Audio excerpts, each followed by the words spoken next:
This one wasn't. The cry came again higher this time, edged with panic. It sliced through the quiet air and made several heads turn at once. A keeper paused mid-step. A visitor lowered their phone. Even the birds perched above the enclosure seemed to go still, as if the sound carried something heavier than noise. In the open grass, the twins faced each other. They were nearly identical, same dark eyes, same broad foreheads, same quick, restless movements. But anyone watching closely could already see the difference.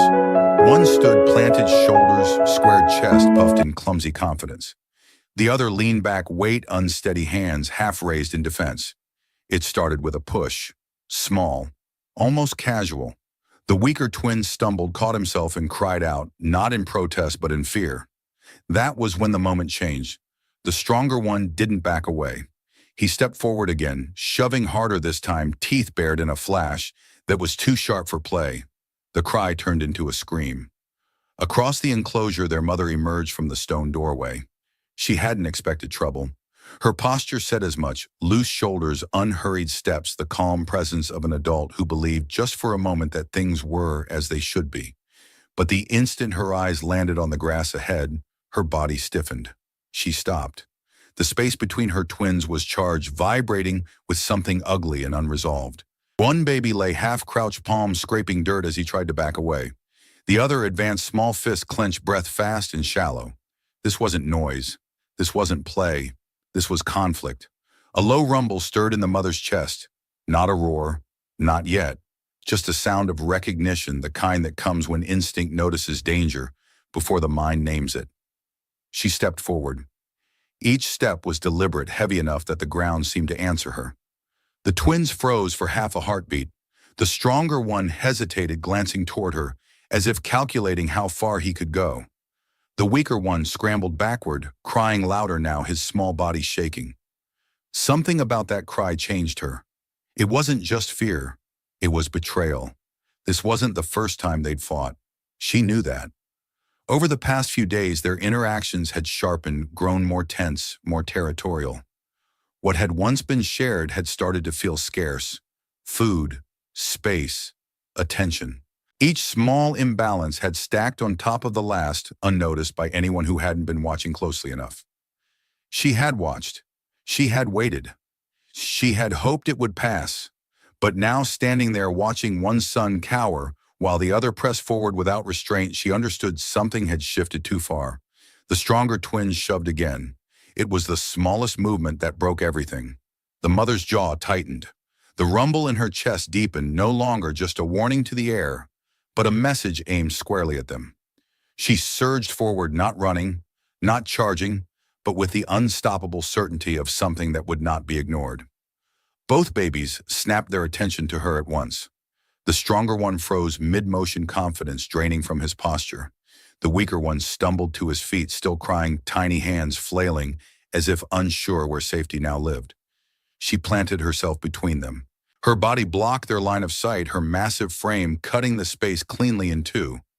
One hand slammed into the ground with a dull, echoing thud, not in anger but authority. The sound vibrated through the enclosure and into every watching chest. Silence followed, the kind that presses inward. She didn't roar. She didn't strike. She simply stood there, breathing slow and heavy eyes moving from one son to the other. The message was clear, even without sound, whatever this had become. It ended now. But inside her, unease stirred. This fight felt different, too sharp, too personal. The stronger one wasn't just asserting himself, he was testing boundaries. The weaker one wasn't just losing, he was shrinking. And she could feel deep in her instincts that if this continued unchecked, it would shape them in ways that could not be undone. This wasn't about a single shove anymore. It was about what came next. Around them, the enclosure felt smaller. Keepers watched from a distance, hands hovering near radios, unsure whether to intervene or trust the ancient order unfolding in front of them. Visitors leaned forward, sensing they were witnessing something raw and unresolved. The mother exhaled slowly. She had ended the moment, but not the problem. Whatever had started this argument had already planted itself deeper than anyone realized. And as she looked down at her sons, one defiant, one trembling, an uneasy truth settled over her. If she didn't act now, if she didn't choose the right response, this wouldn't just be a childhood scuffle. It would become a war. and the cost would be far greater than bruises. The silence after the confrontation did not bring relief. It lingered heavy, unsettled like air before a storm that refuses to break. The mother remained between her sons long after they stopped moving, her body still angled outward, blocking them from each other as if her presence alone could hold the world in place. For a moment she believed it had worked. The stronger twin stood stiff and quiet, eyes lowered, but not softened. The weaker one hovered behind her leg fingers, tangled in her fur, breathing unevenly. The ground beneath them showed faint scuff marks, where small hands and feet had scraped in panic. She turned her head slightly, checking each of them in turn. That was when panic struck. The weaker twin was trembling, not the brief shaking of adrenaline, but something deeper. His shoulders hitched with shallow breaths. His gaze refused to settle, darting not just away from his brother, but away from her. When she shifted even an inch closer, he flinched. Her chest tightened. This wasn't normal. Jealousy made noise, it made demands. It flared and burned and then cooled. But fear, real fear, left a different mark. It hollowed the eyes, it stiffened the body. It made a child pull away from the very place safety should live. She crouched slightly, lowering herself to his level, softening her posture. A low, reassuring hum rolled from her throat, a sound she had used since their first days, since the time when her arms were the whole world and nothing else existed. The weaker twin did not respond. He pressed farther into her leg face, turned away, whimpering under his breath. When her hand moved toward his shoulder, he recoiled as if bracing for pain. The mother froze. Something inside her cracked open. She lifted her gaze to the stronger twin. He stood apart now, chest rising and falling, eyes bright with something sharp and unsettled. There was no remorse in his posture, no confusion, only tension coiled, waiting. When he noticed her watching, he stiffened again, chin lifting slightly in defiance. Anger surged through her, hot, immediate, protective. She rose to her full height, drawing every eye in the enclosure. Her shoulders squared. A low, thunderous growl rolled through her chest, aimed directly at him. Not a roar meant to frighten strangers, but a warning only kin could understand. He shrank back a step. Good. She advanced on him slowly, forcing him to retreat until the grass flattened beneath his feet. She didn't touch him, didn't need to. Her presence alone pressed down on him, reminding him of the boundary he had crossed. This wasn't about dominance anymore. This was about harm. Her breath came faster now, frustration bleeding into fury. She could feel it, the wrongness of what had been happening under her watch. The way small imbalances had grown into something cruel. The way she had assumed it would correct itself because most things always had. She had been wrong. The realization cut deeper than the anger. She turned back toward the weaker twin, whose trembling had not stopped. She crouched again, this time more carefully, lowering herself until her massive frame no longer loomed.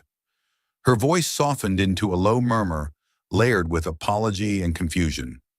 Still he did not look at her. Pain bloomed in her chest. She remembered other cries, other mornings that had begun with panic instead of peace. She remembered the weight of a smaller body once held, too still, the way her arms had tightened helplessly around something she could not save. The memory surged without warning, sharp enough to steal her breath. Her body responded before thought did. She reached out again, slower this time, fingers barely brushing the air near the weaker twin's back. He whimpered but did not flee. That alone felt like progress. She stayed still, letting him choose the distance, letting him feel her presence without pressure. Behind her, the stronger twin shifted. The sound was small, but it snapped her attention back like a lash. He was watching. Not with concern, but calculation. Something ugly twisted in her chest. This wasn't just rivalry. It wasn't simply two young minds competing for space and attention.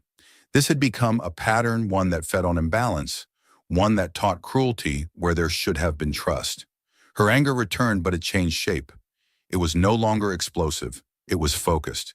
She rose again and moved decisively between them, planting herself in the center of their shared space. With one firm motion, she blocked the stronger twin's path toward his brother. With another, she nudged the weaker one forward, not away, not behind her, but into the open. Stand. The command wasn't spoken aloud, but it carried weight. The weaker twin hesitated, then straightened legs, shaky but determined. His eyes flicked between his mother and his brother, fear still present, but no longer consuming. Her chest ached at the sight. She turned to the stronger twin again, issuing a sharp grunt that made him flinch. This time there was no ambiguity in it. No room for misinterpretation. He had gone too far. She could feel the watchers, humans beyond the enclosure, holding their breath, unsure whether they were witnessing discipline or disaster. But she no longer cared. This wasn't for them. This was for her sons. She stepped back, not away but back. Then she did something no one expected. She turned her back on both of them. The enclosure went utterly still. For a mother, gorilla turning away was not indifference. It was consequence. It was the withdrawal of safety, of attention, of the invisible thread that held everything together. The stronger twin reacted first. He made a small, uncertain sound and took a step toward her. She did not turn. He took another step, then stopped, confusion rippling through his posture. The weaker twin followed, quieter his movements, hesitant but hopeful. She remained still. Her heart was breaking, but she did not move. The message was brutal and clear. This path leads to separation. This behavior costs you what matters most. The panic that followed was immediate. Both twins chirped urgently now, voices overlapping in distress. Small hands tugged at her fur, desperate to be seen again, to be held to undo what had been done. She waited. When she finally turned back, her expression had changed. The anger was gone. What remained was something heavier, something sadder. She gathered them both, not separately, but together, pulling them close against her chest so their bodies touched. The stronger twin tried to shift away. She corrected him with a firm nudge. The weaker one tried to cling only to her. She blocked him gently. No hiding, no favorites. Her breathing slowed as she held them there, forcing proximity, forcing shared space, forcing awareness. Her head lowered until her face was close to theirs eyes, searching, reading, remembering. This wasn't about punishment. It was about repair. She began grooming not the stronger twin, not the one who had taken more than his share, but the weaker one first. Slow, deliberate strokes, careful attention. Reassurance where pain had lived. The stronger twin watched stunned. When he tried to protest, she stopped him with a single look. Wait. The lesson was sinking in. As she finally turned to groom him as well, shorter, firmer, measured, her chest tightened with grief. She had allowed this to grow. She had trusted balance would return on its own. It hadn't. Now, holding both of them against her, feeling their breathing slowly align, she understood something with painful clarity. This had never been just jealousy. It had been a fracture. And if she didn't heal it now, fully, deliberately, it would shape them forever. She did not stay with them after the noise stopped. That was the part no one expected. The twins had gone quiet, not calm yet, but stunned, breathing, uneven bodies pressed low against the grass where she had placed them. Their eyes followed her as she rose, slow and deliberate, her massive frame unfolding, with a weight that seemed to carry consequence rather than anger. They waited for the next correction, another warning, another command. Instead, she turned her back, not abruptly, not in fury. She simply stepped away, took 3 measured paces, and sat down with her back fully to them, shoulders, squared posture, sealed shut like a door closing. The reaction was instant. The stronger twin let out a sharp, panicked chirp, scrambling forward before stopping himself. The weaker twin froze entirely, eyes wide, chest fluttering in shallow bursts.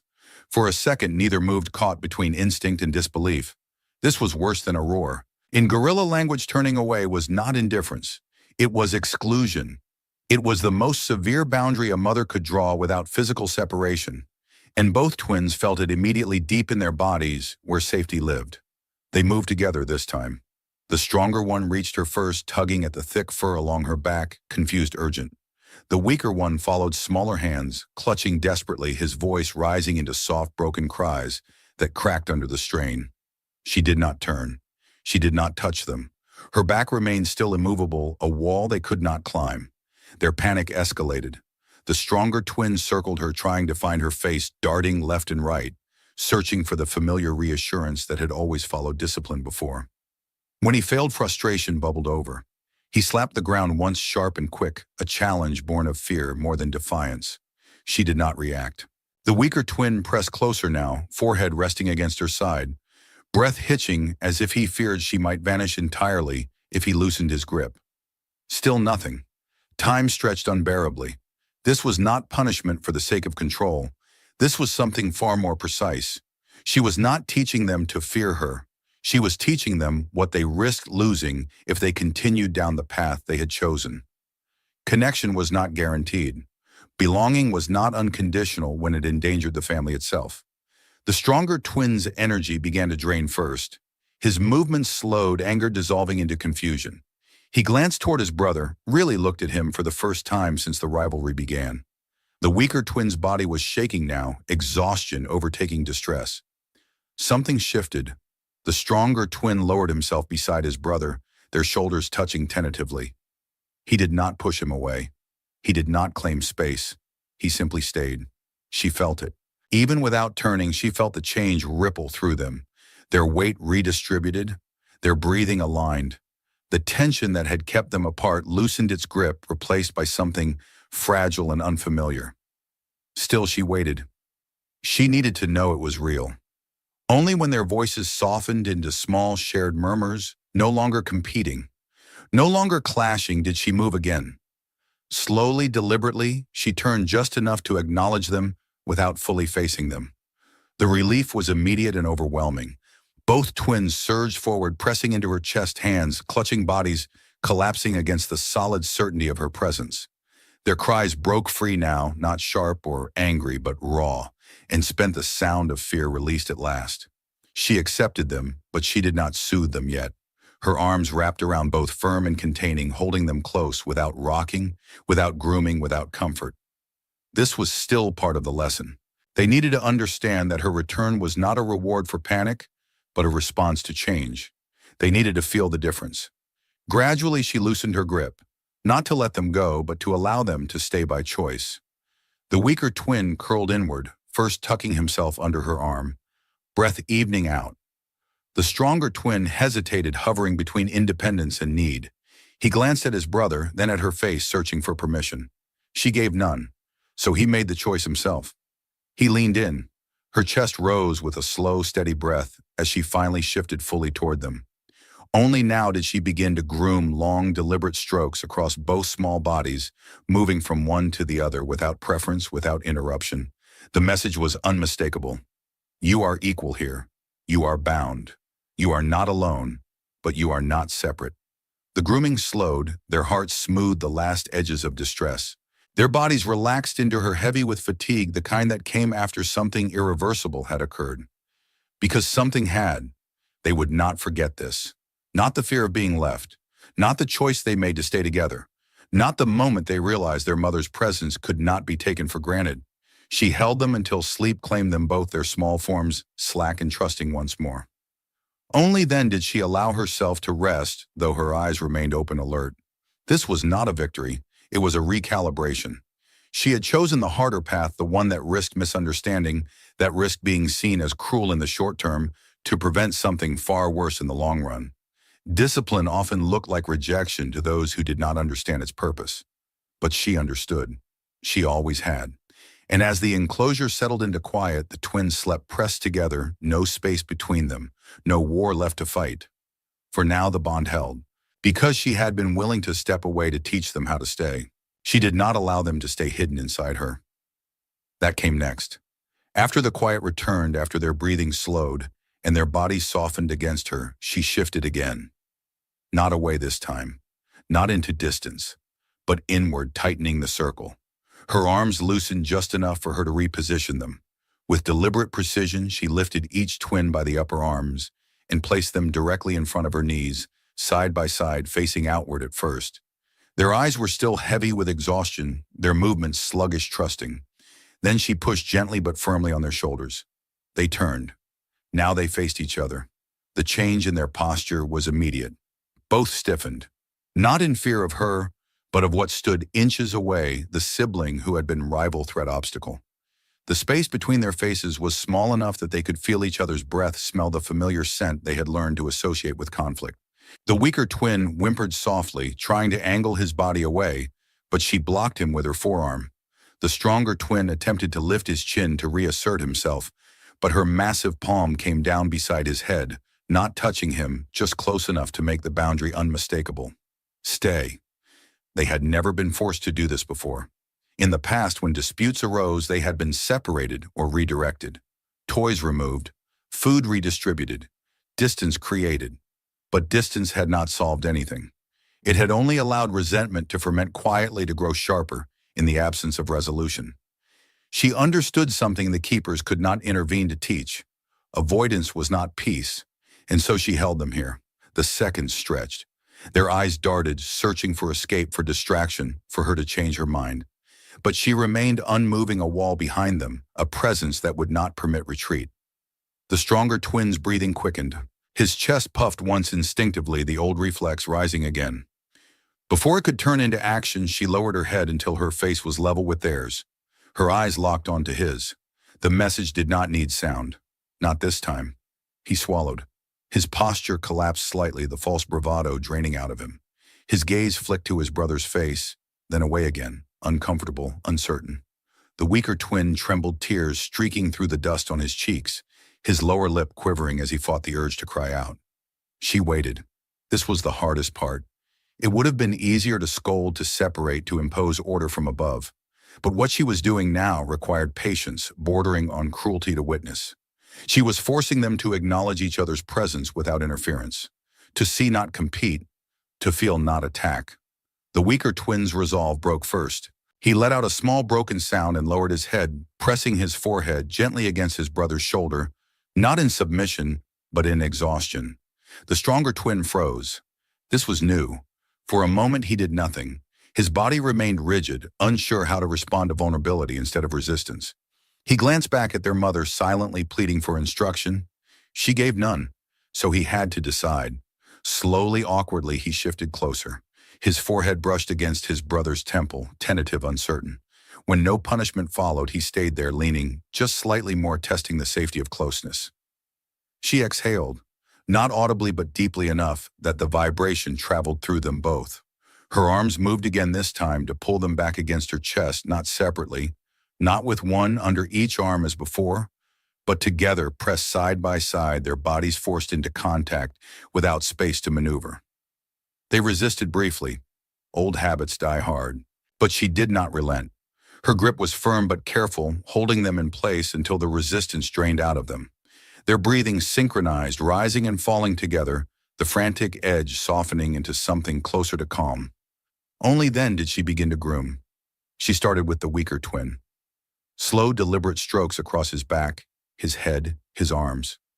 She took her time, ignoring the stronger twin's shifting discomfort, ignoring his small protests when he realized he was not first this time. When he tried to interrupt, she tapped his head sharply, not painful but decisive. Wait. The stronger twin's stilled confusion etched across his face. He had never been asked to wait before. Not like this. He watched as his brother received attention, not as favoritism, but as restoration. When she finally turned to him, the grooming was shorter, more restrained, but no less thorough. Enough to remind him that he was not unloved, only accountable. Then she pulled them both close again, locking them into her chest. They had no choice now but to feel each other's presence, to accept it. You share, her low rumble seemed to say, vibrating through their small bodies. You share me. You share space. You share life. The weaker twin leaned into his brother without hesitation, now head resting against his shoulder. The stronger twin hesitated only a moment longer before doing the same. It was not affection yet, but it was peace. She loosened her hold slowly, testing whether they would separate on their own. They did not. They stayed pressed together, breathing, steady eyes closing, as the weight of the conflict finally lifted. She lay back, then exhaustion settling into her bones, her silver fur rising and falling with deep, satisfied breaths. The war between her sons had not ended because they stopped fighting. It ended because they were forced to confront each other without her standing between them, because she made them see what they were about to destroy. The enclosure grew quiet again, not with tension but with rest. The twins slept side by side, limbs tangled, their earlier hostility already beginning to feel distant, unreal. She watched them for a long moment before closing her eyes. She knew this would not be the last lesson, but it was the one they would remember. Because sometimes love does not look like comfort. Sometimes it looks like holding two small hearts, still long enough for them to recognize each other again. She did not rush what came next. That was the most important part. After the twins fell asleep, pressed against each other, their small bodies rising and falling in uneven but shared rhythm, she stayed awake. Her back rested against the stone wall, her legs stretched out in front of her, one arm curved loosely around both of them, not gripping, not restraining, simply present. She understood something only time had taught her. Bonds do not heal in moments of drama. They heal in what follows.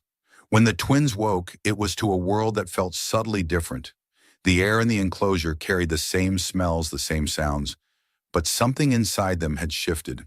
They blinked slowly, disoriented, as if unsure where the other ended, and they themselves began. For the first time in days, neither moved away. The stronger twin stirred first, lifting his head, scanning the space as if expecting conflict to erupt again. When it did not, his gaze fell on his brother's face inches away, still relaxed, still sleeping. He froze. Then almost involuntarily, he reached out and touched him. Not a shove, not a grab, a touch. The weaker twin woke at the contact, startled for a half second, then calmed when he realized what it was. He did not flinch. He did not cry. He simply stayed where he was breathing, steady eyes half-lidded. Their mother watched without moving. She did not intervene. That restraint mattered more than anything she had done before. Throughout the day, she engineered closeness without forcing it. When food was brought, she did not split them apart. She did not hover. She placed the food in a shared space and sat back watching. The stronger twin hesitated, old instincts tugging at him. But when he glanced back and saw his mother's gaze steady, unreadable, he paused. He took a small portion, then stopped. The weaker twin moved forward cautiously. Nothing happened. No shove. No scream. They ate side by side, not touching, but not guarding either. That night, she groomed them together again, alternating strokes between them, so neither could claim ownership of her attention. When one leaned too hard into her, trying to edge the other out, she adjusted her posture, blocking the attempt without aggression. Balance. Always balance. Over the next days, the tension faded in layers, not all at once. There were still moments, tiny flares of jealousy, brief stiffening when one moved too quickly toward her, but each time she corrected it early, quietly, without spectacle. A firm look, a repositioning of bodies, a denial of comfort when it was being used as leverage. What surprised the keepers most was what she did not do. She did not reward peace with excess affection. She did not soothe at every whimper. She allowed silence to do some of the work. When the twins played, she let them wrestle, but the moment play tipped toward imbalance, she intervened, not by stopping it, but by equalizing it. She would gently pull the stronger twin back, not to punish, but to remind him that strength did not grant permission. The weaker twin changed too. Without constant fear, he began to assert himself, not with screams, but with posture. He stood a little taller. He moved with more confidence. And when his brother tested him, he did not collapse or cry. He held his ground, knowing she was watching, knowing she would not let him be erased. That knowledge rebuilt something fundamental. Trust, not just between the twins, but between each of them and her. One afternoon, something small but profound happened. The stronger twin stumbled while climbing the low structure near the doorway. It was nothing serious, but enough to startle him. He let out a sharp cry, reflexive, instinctive. Before their mother could move, the weaker twin rushed toward him. Not to compete, to check. He touched his brother's arm, sniffed his face, mimicking the very behaviors he had received during his own moments of distress. The stronger twin stared at him, stunned, then leaned into the contact. Their mother felt her chest loosen. This was it. Not peace enforced by authority. Peace chosen. By the end of the week, they slept curled together without her pulling them close. Their bodies sought each other, naturally, limbs draped in careless familiarity. When she moved away briefly, neither panicked. They stayed together, grounding each other. She had not eliminated conflict. She had taught them how to survive it. The keepers would later say the rivalry simply disappeared. They were wrong. It transformed. What remained was not competition, but awareness. An understanding that the other was not an obstacle, but a constant. Someone whose presence did not diminish them, but completed the shape of their world. She watched them now, lying in the shade, their breathing slow. Their bodies relaxed, and allowed herself to rest fully for the first time in days. Motherhood had not required force. It had required judgment. The ability to know when to step in and when to step back. The ability to let her children feel the discomfort of their choices without abandoning them to it. She closed her eyes, satisfied not because the fighting had ended, but because the bond had been reforged stronger than before. Not soft, strong, because she had refused to let them grow apart when it would have been easier to let distance do the work. Because she understood that love does not always look gentle in the moment. Sometimes it looks like holding two small lives steady until they remember they belong to each other again. What stayed with everyone long after the noise faded was not the conflict itself, but the quiet wisdom behind how it ended. At first glance, this was just a story about two young gorillas fighting over food, space, and attention. Something ordinary, something instinctual. But when you look closer, it becomes a lesson about leadership, restraint, and a kind of love that is willing to be misunderstood in order to do what is right. The mother did not choose the easy path. She could have separated them permanently. She could have favored the weaker one out of pity or crushed the stronger one with force. Either choice would have ended the conflict quickly, but at a cost. One would grow fearful, the other would grow entitled. The bond between them would quietly rot. Instead, she chose something harder. She chose fairness over comfort, accountability over indulgence, and long-term unity over short-term peace. What makes this story so powerful is that nothing she did was dramatic for the sake of spectacle. There was no rage-driven punishment, no blind aggression. Every action was measured, deliberate, and deeply intentional. She used dominance not to intimidate, but to stabilize. She used distance not as abandonment, but as correction. And when the time came to heal, she did not rush it. She allowed her children to do the work themselves, knowing that real bonds cannot be forced. There is an uncomfortable truth hidden here, one many of us recognize but rarely admit. Love does not always look kind in the moment. Sometimes love looks firm. Sometimes it looks like stepping back instead of stepping in. Sometimes it looks like refusing to rescue someone from the consequences of their behavior while still standing close enough to make sure they do not fall too far. The mother gorilla understood something profoundly human, that real leadership is not about control, it is about guidance. And real protection is not about shielding someone from every hardship, but teaching them how to face it without losing themselves or each other. By forcing her babies to confront one another, she did not deepen the conflict. She revealed its cost. By turning her back, she did not reject them. She made them realize what separation truly meant. And by grooming the weaker one first, she did not play favorites. She restored balance, reminding both that strength comes with responsibility, not privilege. In the end, the twins did not stop fighting because they were afraid of her. They stopped because they remembered who they were to each other. That is the quiet miracle of this story. Not dominance, not obedience, but reconciliation. In a world where conflict often escalates because no one is willing to pause, reflect, and correct with wisdom, this mother gorilla showed us another way. A way rooted in patience, boundaries, and the courage to let growth be uncomfortable. If this story moved you, if it made you think differently about family leadership or the meaning of real love, then you already understand why these stories matter. They remind us that wisdom does not belong to humans alone, and that sometimes the clearest lessons come from those who cannot speak, but show us everything through action. If you want to continue discovering stories like this, stories that challenge, inspire, and reveal the deep emotional intelligence of the animal world, please subscribe to the channel. Your support is what allows us to keep telling meaningful stories that go beyond shock and spectacle and into the heart of what truly connects us all. Stay with us. There are many more stories worth listening to.